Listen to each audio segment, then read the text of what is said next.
අයිබෝන් මචංලා social media ගියාම මේ විවිධ කාන්තාව කරපු ප්‍රකාශ වලින් සෝෂල් මීඩියා එක පෙරිලා තියෙන්නේ නේද මම දැක්ක අතන එක කාන්තාවක් කියනවා කාන්තාවකට සාර්ථක වෙන්න පිරිමියෙක් අත්‍යවශ්‍යම නැහැ හැබැයි පිරිමියෙකුට සාර්ථක වෙන්න කාන්තාවක් අත්‍යවශ්‍යමයි කියලා. ඒ කාන්තාව මම දැක්ක ඊට පහවදා තවත් වැඩසටහනක කියනවා එයාද ඒ තැන ඉන්නේ තමන්ගේ ස්වාමි පුරුෂයා නිසාලු. ස්වාමි පුරුෂයා නැත්තම් අද එයා එතන නැහැ කියලා.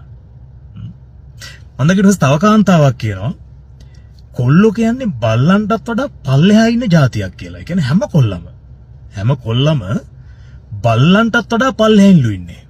එතකොට මචං මට ආව ප්‍රශ්නයක්.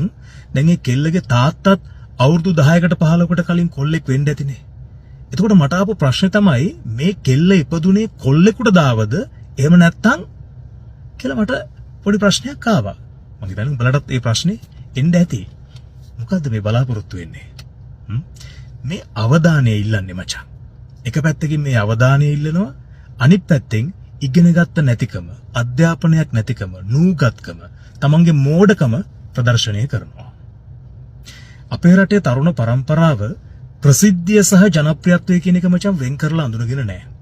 ඕනම එකෙකුට, ඕනම කෙනෙකුට එක රැයකින් ප්‍රසිද්ධ වෙන්න පුළුවන්. හැබැයි ජනප්‍රිය වෙන්න බෑ.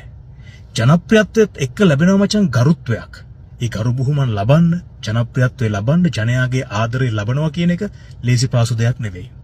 එක රැයකින් ප්‍රසිද්ධ වෙන්න පුළුවන්. මෙන්න මේ දෙක මේ අය වෙන් කරලා අඳුනගෙන නැහැ. දැන් හිතන්නකෝ මචං. දැන් ඔය සෝෂල් මීඩියා TikTok වලට ගියාම ඒ කියන්නේ මලක් වගේ බලාගත්ත S2 වගේ ආරක්ෂා කරපු මැස්සෙක්වත් වහන්න දුන්නේ නැති දියණිය මුළු ලෝකයක් ඉස්සරහා නිරුවත් වෙනවනේ. උස්මහත් කරපු අම්මලට තාත්තලට මොනතරම් වේදනාවක් ඇති වෙනව ඇද්ද? මොකද්ද මේ බලාපොරොත්තු වෙන්නේ? මේ ප්‍රසිද්ධිය, මේ අවධානය බලාපොරොත්තු වෙන්නේ.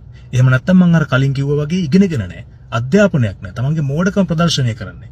මම දැකලා තියෙනවද උගත්, බුද්ධිමත්, වැදගත් කෙල්ලෙක් කවදාවත් සෝෂල් මීඩියා වල TikTok වල අඩනිරුවතින් නටනවා?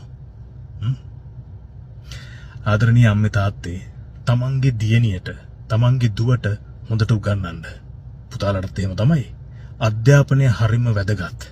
අධ්‍යාපනයක් නැති වුණු තැන මේ වගේ හිස් කාන්තාවෝ, මේ වගේ පුස් කාන්තාවෝ අපිට වැඩියෙන් ඉස්සරහදී දකින්න ලැබෙවි. ඒ නිසා හොඳට මතක තියාගන්න.